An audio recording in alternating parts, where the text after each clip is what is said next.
This is my computer science internal assessment. My product is a Google site with an embedded Python interpreter known as Trinket.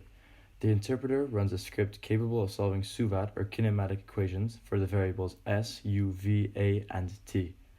When a variable is not known, it should be left empty. You should leave a question mark for the variable you would like to calculate for. Firstly, we can calculate for the variable s, or displacement. So we leave s as a question mark and plug in values for u, v, and acceleration, and time can be left empty. Here we can see that the equation used is shown.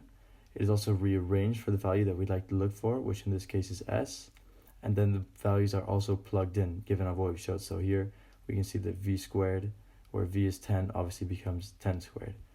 Then, of course, the final answer is also given. We can also calculate values for u, such as here with 10. U should be left as a question mark, as it's what we'd like to find. Final velocity v can be given as 15, and acceleration can be given as -2, and again, t can be left out. Here we get the same equation used. So v squared equals u squared plus 2as. The equation is also rearranged for u, and then the values are of course plugged in, and a final value for initial velocity is calculated. The script also works for finding final velocity. So in this case, displacement can be left empty, initial velocity can be given as 0, final velocity of course a question mark, and the script can also handle float point numbers such as 15.3. So here we get an equation used is v equals u plus at. Rearrange for v, this looks like v equals u plus at. Then the values are plugged in and we get a final velocity, 76.5 meters per second. And then finally, we can also solve for a. So displacement can be given as 5.3. V can be given as 4.0. V can be given as empty. Leave a question for acceleration and -3 for time. Here we find, again, equation used and then the rearrangement for that equation, the values plugged in, and the acceleration finally given at the end. But it's interesting to note here that we have a fraction, and in the denominator is a t squared. Obviously in this case t is -3, so that will just give out a value of 9 here. But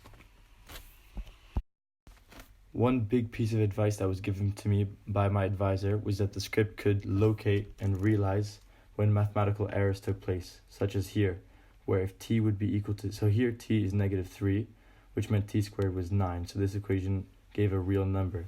But if t would be equal to 0, we would get a 0 error before.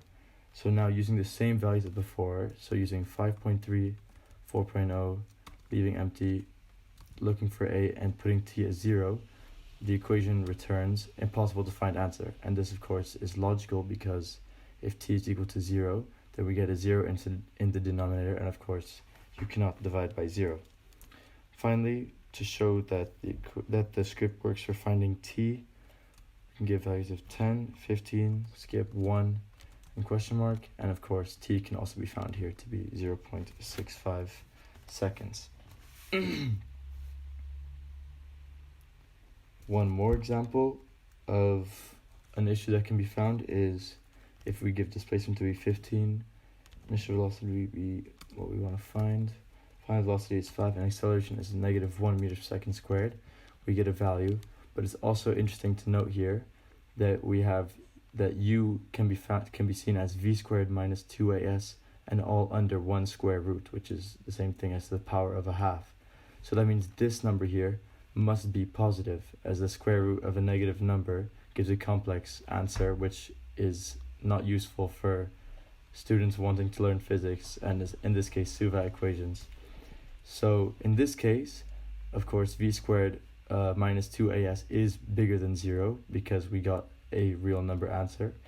But by making acceleration here 1, we should have this become a negative number, and that will show us, that will look like 15 question 8 should 1, and this will return again, once again, impossible to find answer, as this leads to a complex answer.